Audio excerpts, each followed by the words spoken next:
Need another blunt for this.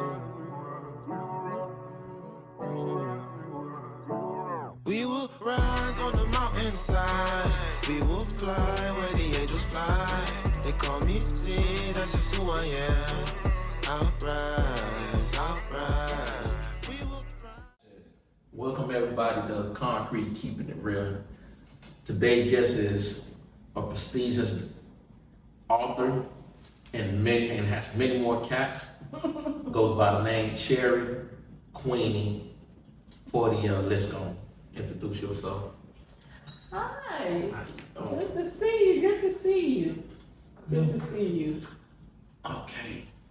I brought you here today because I feel like you're an ordinary individual with an extraordinary testimony that the world needs to hear about.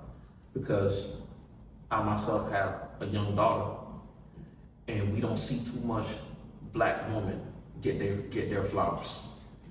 And I would like to give you your flowers. You've had an amazing journey, overcome several obstacles, and yet you're sitting here right now about to share the world your books, your children's books, teenager books. How did you get from where you were to where we are here with these books, if you don't mind me asking? Oh, okay. So that definitely is a very touching story. So when I was younger, my mom, she used to take us to the library every Saturday. And I would be like, oh my God, like I am never gonna have any friends. The kids gonna call me a nerd. They call me the white girl. That was my name because I had to speak proper English. My mom was a teacher. I call that order. Yeah, they used to call me the white girl. That was my name. And she would have us going to the library every Saturday. And so when we were there, she would say, you better get a book, sit down and read it. You're not gonna check it out, because if you check it out, then what's gonna happen is you're not gonna wanna come next week. So no, you better get the book and read it. So I would get the books. I love Nancy Drew and the Hardy Boys. So I would read that book, and I'm so nosy that I had to learn to speed read, because I was like, I can't wait all the way to next Saturday. I want to know. So you read the entire book that I would get halfway through, and then the next time I would read the next half.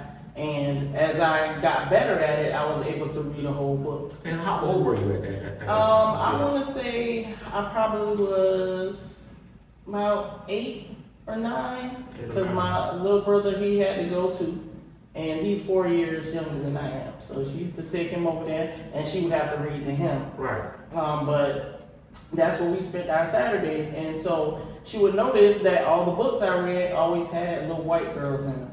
They didn't have any characters that looked like me. And so what she decided is that one day I'm going to write a book, and I'm going to write this book about you, which is the first book that I published. It's The Adventures of Sherrie and Chubby. That's what she named it. And so this book is about me. Right. Mom wrote this book. Right. She wrote the first book. Wow. And she passed away my first year of college. So she never got to publish it. She would send it out to all of these publishers, and they would not publish it back in the 70s because they felt like there was no audience for it. Like, yeah, they didn't feel like, that it was mainstream enough, that enough people weren't of color would read the book. So I would see her get the letters back saying no, that they weren't gonna publish it. And she would look so sad. And I was like, one day, I'm gonna make that dream come true. And so when I found out you could self-publish, that's what I did. I found a self-publisher, and I went to them and I gave them the manuscript, and they drew the images for me, and that's how I got started. But the problem was, the author was gone. That was the only book. Right, because I had to write what I remembered, because remember, she wrote this when I was a child. Right. So I had to write what I remembered, and then there were no more books. But people read the first book and were like, oh my God, that was so good. Where's the next book? Let me back up, because you said something and it resonated with me. I'm talking about it vibrated, it irked my soul, because it is true. Back then there was not enough black authors. Even in school, when I recognized the books that were given to me was nothing but white authors. I didn't see no minority authors writing books. So to understand the challenges your mom went through, and not only because of the skin color, because of the gender. Because to be a woman, right, it is hard in itself. Yes, it is. Because even to this day, one of the books I really like, a series for children, Harry Potter. Harry Potter, that author is a woman. Yes. But the name on the book is J.K. Rowling because she had to get a pen name just so that they would publish the books and that it would be able to, you know, be out there where people would purchase it. And not question it. Right, and not say, oh, that's a woman, so it's not going to be of quality. So she couldn't even write under her own name. So that kind of inspired me. Like, I really love the fact that, you know, Nancy Drew and the Hardy Boys was like these good kids who were doing all these things that you don't expect kids to do. So my next question is, do you feel like there's equalities? I'm going to say, I wouldn't say exactly equality because remember, we're still catching up. Like, there are a lot of authors out there that are black authors. The more we get connected, the more you can see that there are, and they're all over the world. But remember, they got years of a head start. Yes, on they do. us. So Yes, they we're do. still trying to catch up. Yes, they do. And remember, publishing. at one point, I'm sorry to cut you off. That's At one point, we were not allowed to read. Mm-mm. Just that, for what you just said, So they're years it's ahead of us. right. They're years ahead of us. It was against the law for a black person to read. So you know that you're not going to be able to write. And the fact that a lot of the publishers that were out there, like the big publishers, were publishing these people's books. And before I self-published, I actually sent my manuscript, my mom's book, out to a few companies. And I think there was only one, I want to say it was Tate Publishing. They were the only ones that actually said, yeah, you know, I wouldn't mind publishing it, but they wanted to do it in black and white. And I said, no.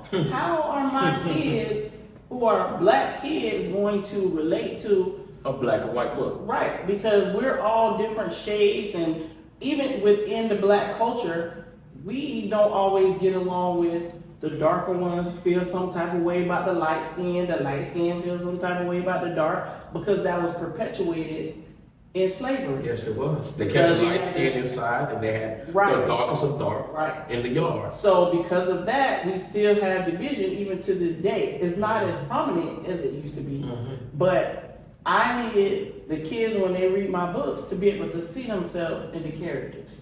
So I don't have just all black characters because that's not what the world looks like. What it looks like is we are all different. So I have Asian character, I have a Hispanic character, because that's what it's like in South Florida. I want the kids to pick my books up and say, hey, that could be me. What's going on in there has happened to my friend or my friend's friend. So I know that if Sherrie and her crew can get through it, we can get through it too. So when we go back to your past, that 8-year-old little girl going to the library reading, you know, it was a theme song, as you said it, that ran. It's the reading rainbow. Oh, yes, So yes. when I think about that, and you're going to school knowing that you're about to get picked on because you were being you were being true to yourself. However, the kids of colors did not understand that because they probably was out doing other things that attracted them and not running to books that attracted you. Yeah. So how did that go in school? How did you find yourself trying to fit in? So the funny thing is, back in first grade, I've always been a person that helps people. Right. So when I was in first grade, the teacher would teach the lesson, and some of the kids didn't get it. So I would go over and I would sit with them and I would help them, because that gift of helping was in me from day one. Right. You were gifted. So yeah, but I used to get in trouble because the teacher would go and say, "Oh, she's talking, she's socializing," and they didn't realize I was gifted because there were no gifted black kids in the school back then. So it wasn't until second grade when I had the same teacher and she realized, no, she's not just talking, she's helping. She wants to educate. That's what she want to do. And that's because my mom was an educator and I watched how she would help other people's kids when they were struggling. They would come to her classroom because she had an open door policy. She let any kid in there. She didn't care who they were. She would rather them be in the room with her than out in the hallway smoking or doing whatever because she worked in a middle school. And some of the kids, they used to leave and go to the back of the school and smoke. And she used to be like, no, if you want to come because you're having issues or something going on, instead of you going to smoke, come in here. Because this is so educational priority, your actual education. Right. And so it was so difficult because when I come outside to play with the neighborhood kids, they feel some type of way because of the way I talk. So I would try to do stuff to fit in, but then of course when you come in the house and you use the same slang you use outside, she would be smacking me. Like, no, you don't come in here. Wow. That's not how you talk. That's not how we articulate. You gonna blah blah blah. So it was very difficult. I kind of, it's almost like how the police, you too blue for the neighborhood, but you too black for the police department. The way they had to do, that's what I had to do, because I did get tested for gifted, and of course they found out that I was gifted. So I had to be in school with the gifted kids over here that were all white.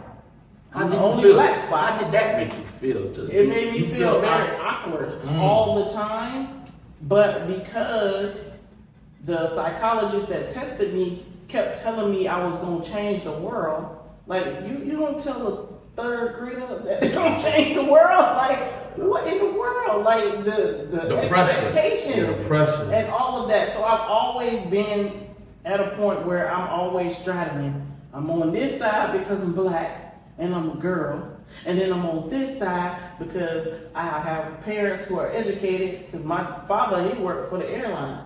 Wow. And eventually he worked for the feds. Wow. His last 19 years, he worked for the federal government. He worked for the FAA. Right. So I had parents who were educated. They didn't, they didn't play about education, and they knew that one day I would be doing something like this. I didn't know that at the time. But they knew. They was instilling it. Right. She was instilling my love for reading back then, because I feel like God showed her that one day I would be doing this. So did you find yourself, for layman terms, did you find yourself dumbing it down at times? Not at times. At times I laugh because I'm a school counseling director now. Mm-hmm. And so when I worked at one high school, I would go into the classroom and I do presentations to kind of like get the kids to care more about education. And it was funny because I would use the words that, of course, were up here to them.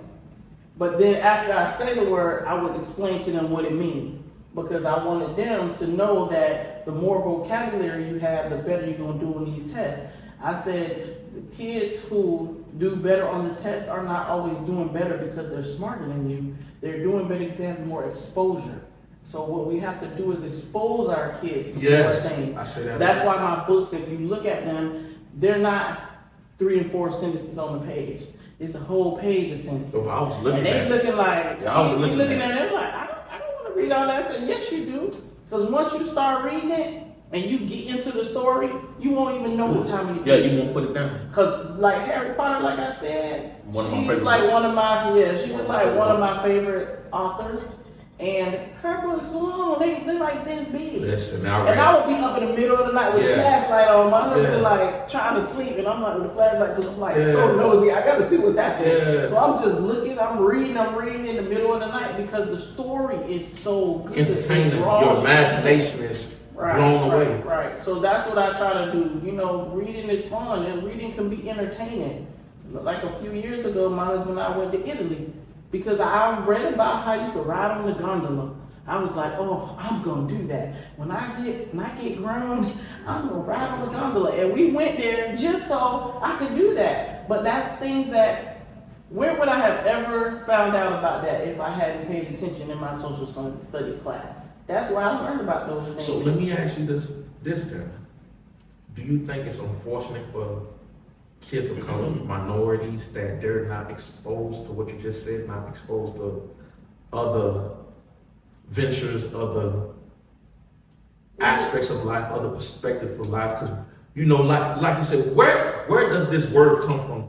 You act like a white girl. No, you act like a human being. Right. And so I never understood that. I didn't understand that either, because I'm like, what do you mean white? Like I'm saying the same words. It's just I'm not cutting out some of the letters of the word. Like, I don't understand, why does that make me white? That's what I could never understand. Why do I have to be white? Why I couldn't just be smart? Like, I couldn't be smart. I couldn't be intelligent. I couldn't be brilliant. I couldn't be a genius. I couldn't be gifted. I have to be white. Like, what does that say about us as people that we think that's about ourselves? It's one thing for them to think it about us, but it's a whole other thing when you adopt somebody else's idea of what you are, who you are, and how you're supposed to act. That would never made any sense to me.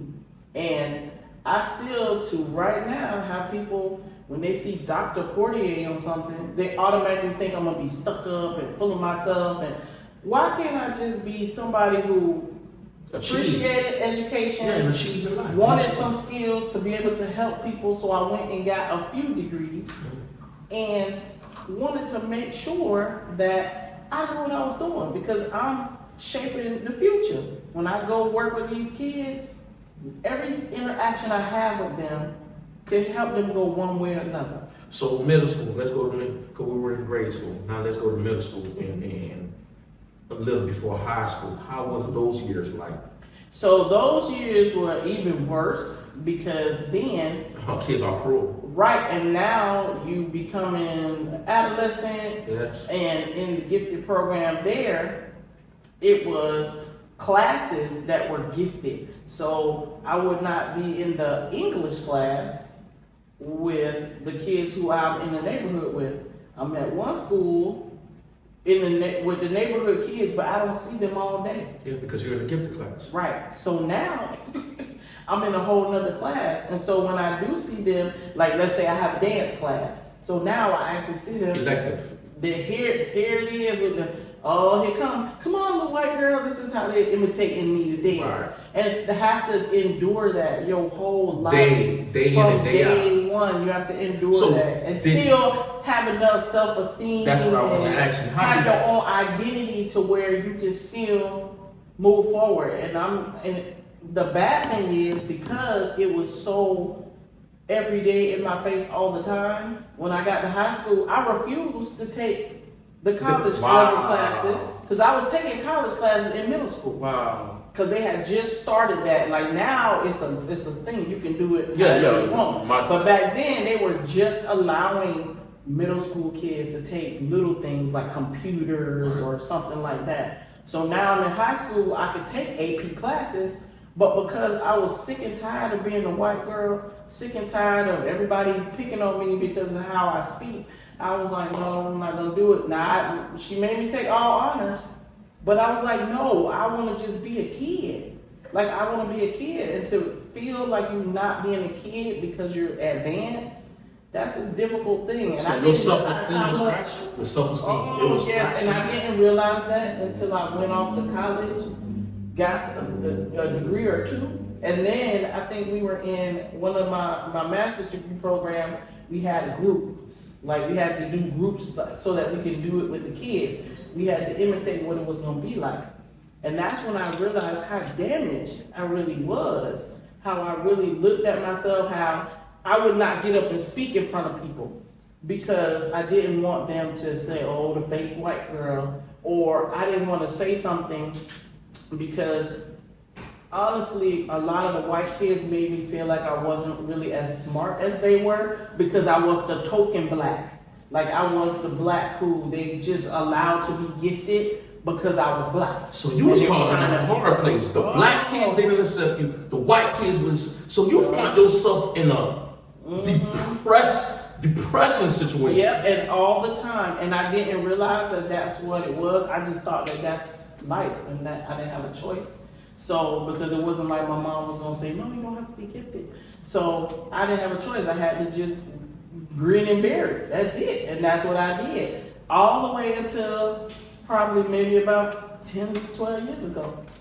12 years? Yeah, because So I didn't you were realize struggling how with this in trapped- adulthood. You was Yeah, going because through I'm this. gonna tell you, when I was sending you the information about what I went through so that you could review it before today, I was actually crying as I was typing it. I'm at work. I'm literally not, and I'm not talking about, oh, my eyes are welling up. I'm talking about hard down crying. Because you I know was what? like, oh I my learned. God, I learned. I went through a lot. I learned trauma is a feeling, and feeling does not have a time.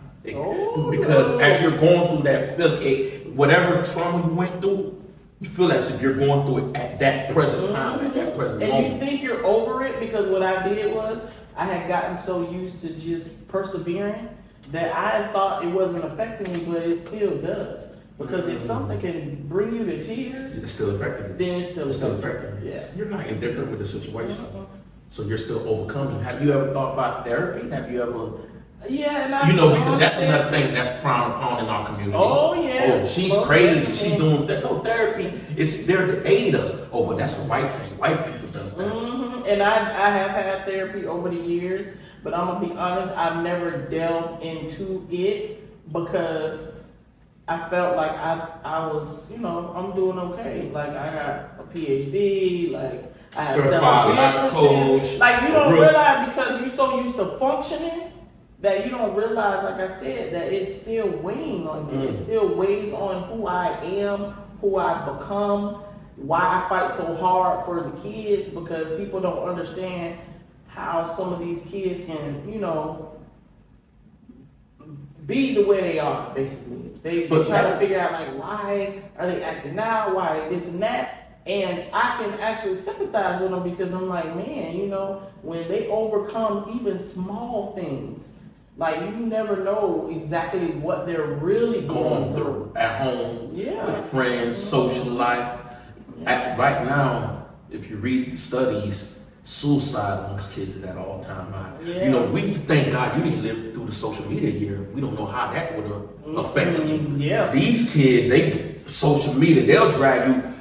You'll leave school, think you left it alone, and here you is popping Instagram, popping Facebook or whatever, TikTok, and they're still trolling you, still mocking you, still making jokes. Of course, and that's exactly why I even started the teen series, because I had written most of these children's books years ago, but I don't put them out all at the same time. I want them to give them a chance to, be the voice of that time and then move to the next one. So because of all the suicides, especially in Deerfield, where the kids jumping in front of a train, like where in the world, jumping in front of a train? They're trying to run away Like from the I cars. don't even understand that. Right. Like I was like, how could a child get to that point where they would do that? And so that's why my cousin, who co-wrote the book about depression, she tried to kill herself in 3rd grade. And so I wanted her to get that story out because I feel like our kids can relate to that. They can relate to being bullied to the point where you feel like, no, it's not worth it anymore. I don't want to be here. Like, I just wanted to stop.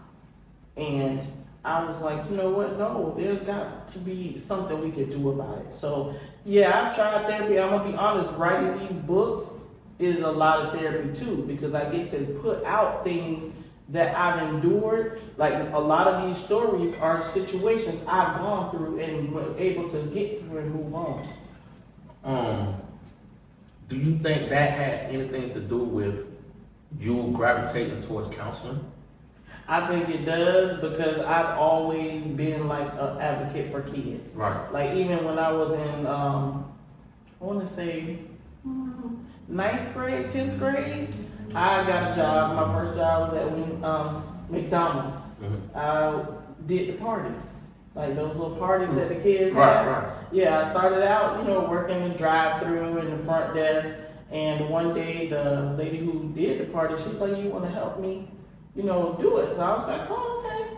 And I went over there, and when I say the kids were all over me, and I know that that's not me. I know that that's the gift that God gave me. Like they were clinging to the gift. So I could walk up to a child right now and be standing there with their parent, and I could say something to the kid, and the kid would be like, "Mama, I want to go with her." And the parent be looking at me like, "What you did to my child?" Right. That ain't me. They following the gift. So I believe even from then, I knew I was gonna work with kids. I knew that for a fact, but I just didn't know how. So how did because I just lost my parents. How did your mom death affect you? Ooh, so let's just say I did a lot of stuff I will never tell. A lot of things, because I just didn't care anymore. Because my dad and my mom got divorced divorced in my 10th grade year, and my dad moved in with the woman he's married to now, and I went away to college, and my mom died my first year, like that summer. Freshman year. After my first year of college. Wow. And so I just was like, he over here with his life, I'm over here. So I'm gonna tell you, I packed up everything I owned and went to Georgia and got me an apartment. I put my stuff in with the death benefits that I got. Insurance. And yep, and I was just like, I'm gonna just start over up there. I purposely went out of state because I just wanted to be free. And when she passed away, I was like, okay, I got to do it for me now. Because, you know, you always feel like you got your mama to fall back on. And I was just like, I don't care. Like, I knew I was smart enough to graduate, but I wasn't trying. I was like, I got all my life to work. I'm going to just be free. So how long did that go, that span when you was aimlessly going about? Until I got pregnant with my daughter. I got pregnant with her my last year of college. So I had been in there 5 years by then. I was on year 6. And I got pregnant with her. And then I was like, okay, it's one thing to mess up your life, you know, but it's a whole nother thing to mess up the child life before they even get in here good. So how did she change your life, your daughter? Oh, she made me have to get it together and stop risking my life because I was just doing all kind of crazy stuff. You know, when you're in college, you're drinking, you're doing whatever. One day I woke up and I couldn't even remember how I got home. And back in Georgia, you know, the roads are dark. Right. There's deer out there. Right. Like, I left a party. I remember leaving the party. But don't know how you got home. When I woke up the next day and I came outside, my car was hanging on the cliff. And if I had pushed the gas one more time, it would have been it would have went down the cliff into the apartment complex. Jesus. But the Lord was like, okay, crazy, let me stop her now. And after that, I was like, oh, okay, you know, I got to stop drinking so much. And then the next thing I knew, I was pregnant. So of course I stopped drinking. I started doing everything. And then I was like, okay, I got to graduate now. So I changed my major so that I could get out then because I was in there for psychology. But then my dad was like, no, you need to do business because that's going to be the way of the future. Mm-hmm. So I went and did business, and I did business management so that I could be finished because I had already taken so many classes that I could be done at the end of the year. So let me give you a chance here right now so my audience can get a glimpse of who they're talking to. Let them know how many degrees that you have. I have 4. And what are they? I have a BBA in management, a BS in science. I have a master's degree in school guidance and counseling, and I have a PhD in family therapy. And you could have and the reason why I said to announce it and utter it out loud is because you could have easily stopped. You could have easily, because when you got pregnant, you was at that fork in the road. You could have went left, you could have went right.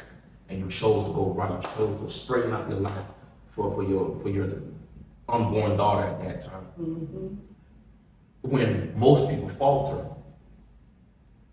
Well, I did have a family that was like, look, girl, we don't care nothing about the fact that you around there thinking you grown. Mm-hmm. You are going to finish. Mm-hmm. My one aunt was like, you can just drop this baby off and you're going to finish. My stepmother, who doesn't have any kids of her own, was like, no, I will take her. So my very last semester, I brought her home. But the rest of the time, I was going to school. I had her with me. My daughter was sitting on the chair next to me in her rocker, and she was so good. Like, she was quiet. She just smiled. And everybody in the class, they trying to play with her. So the teacher's looking at me like they upset because they like, okay, you need to stop bringing her to class because she's distracted. Right. But she didn't cause any problems. I would be in the library and people would come and pick her up and they would be passing her around. And while they're doing that, I'm like this, I'm typing my paper. Because I was like, because back then you didn't have your own computer. You went to use Oh, the you had computer, you had to go to the library because there were no laptops and things like that. No MacBooks. It was like the media computer Right. back then. So I would go to the library, and that's how I learned how to type so fast because I would be like, okay, I got it. All I gotta do is bring her, and they gonna play with her, and I'm gonna sit here and do it. And then my last semester, I was just like, I don't want to be having any issues with teachers because I'm almost finished, and I didn't want them to be like, oh no, she can't come to class.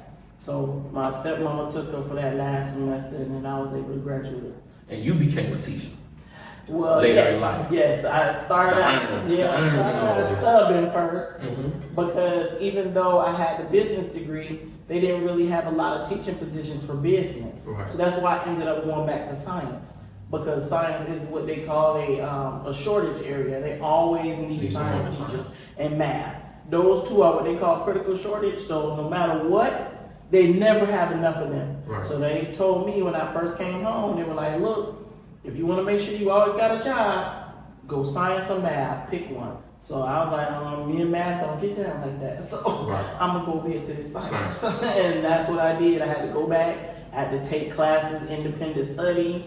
I subbed so that I could work, but still, like if I needed to go take a test, I could go ahead and not work that day and go take the test, and then I got a night job at UPS. And what puzzles me is you've achieved all of this, and you say just 12 years ago you were still dealing with that girl that had that. I'm gonna call it a little girl because that's the little girl that suffered from self-esteem from grade school, from middle school. So these things affect you up into your adulthood with a grown daughter. And I'm not going to just say 12 years.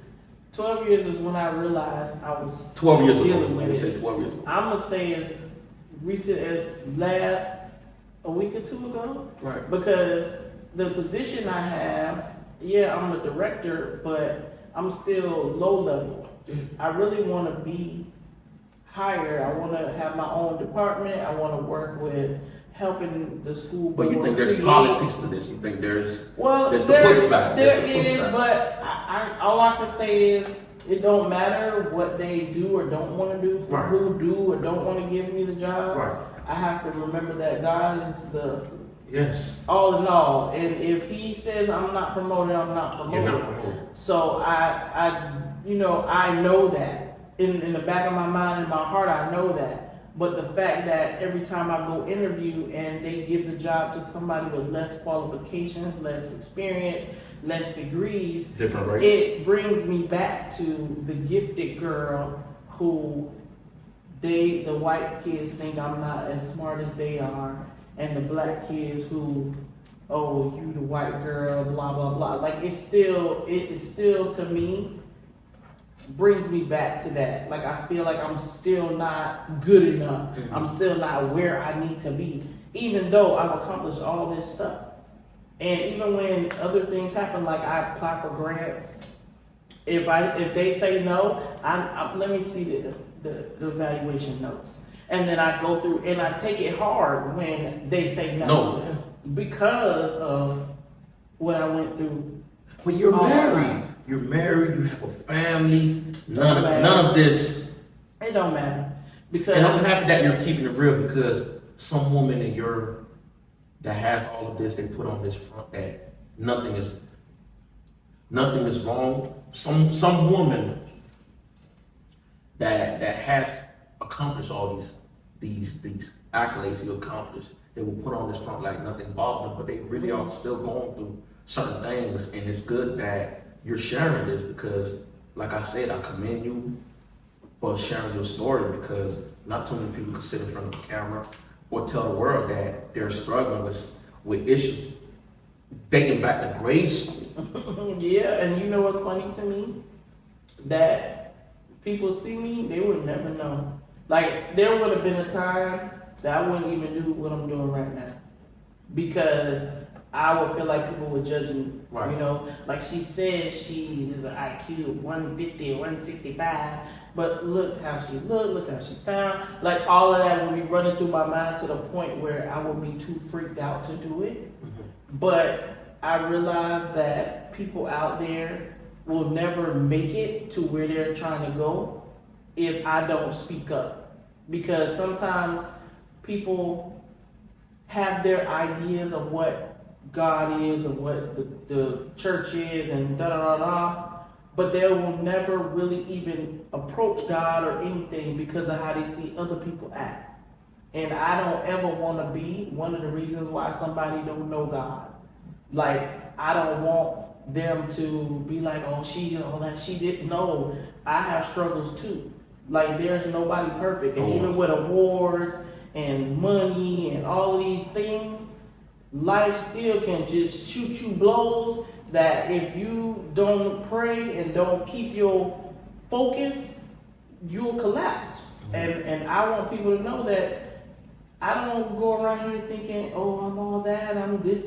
No, I go around here thinking I'm very blessed. I go through a lot. A lot of times I think it's unfair and I talk trash. I be, Lord, I know you see. And I know you know what I could do because you know who I used to be. Right. And I go through those things too. But I want people to be able to look at my story and my life and say, you know what, I could do it because she did it. I could do it because she's still going through stuff and she's still moving forward. And I want my daughter, when she get out there and start acting like, okay, you do it, I'll be like, look, girl, I was right here helping my husband open the church. I was going to school, getting my master's degree. I had you. There were times where there were kids who were going to my school that their parents weren't taking care of them. I was taking them home and they were living with me. Not getting no money and help from them. I'm working, I'm doing extra jobs on top of all of this, trying to help them make it through.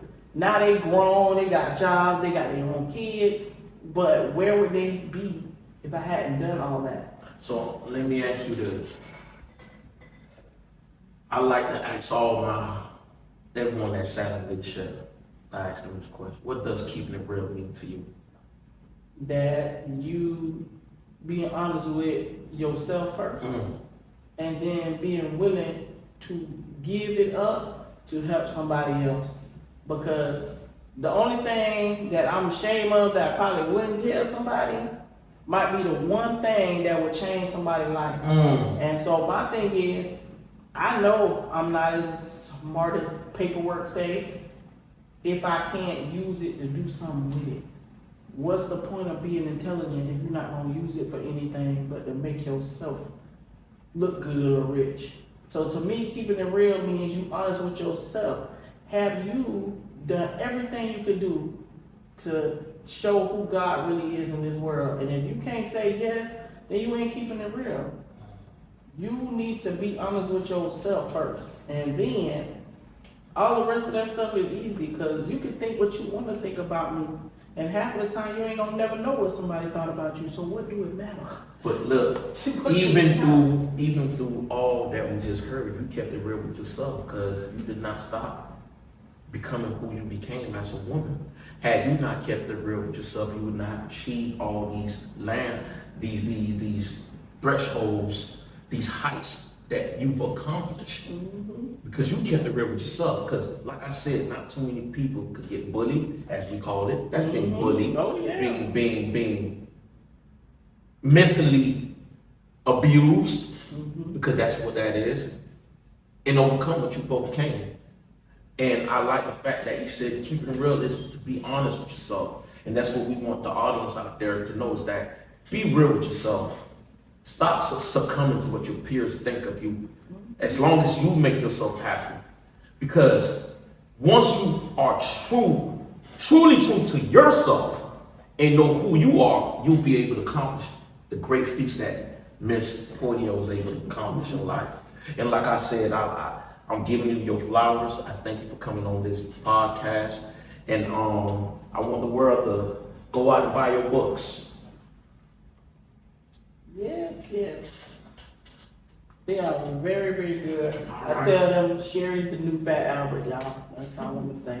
No, Fat Albert used to teach us everything. We didn't know that when he was teaching us. We thought he was just keeping it real. He was just having a good time. But he was teaching us how to be good kids. And I feel like we don't take the time to do that anymore. We demand the kids be good kids, but we don't show them how. Because we ain't even good adults. and trying to make them good kids. And we still And learning. that's keeping it real. Rise on the mountainside. We will fly where the angels fly.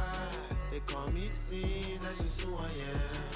I'll rise, I'll rise.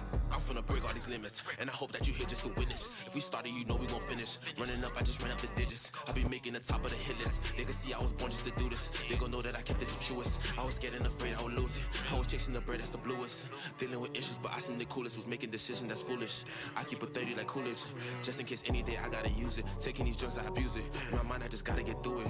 Keeping it moving, I keep that shit pushing. Bitch, I'm a Haitian, I see you keep looking. Watch me just rise out the ashes. Remember the whips and the lashes. My people done suffered, I've had it. All the pain that we've been through.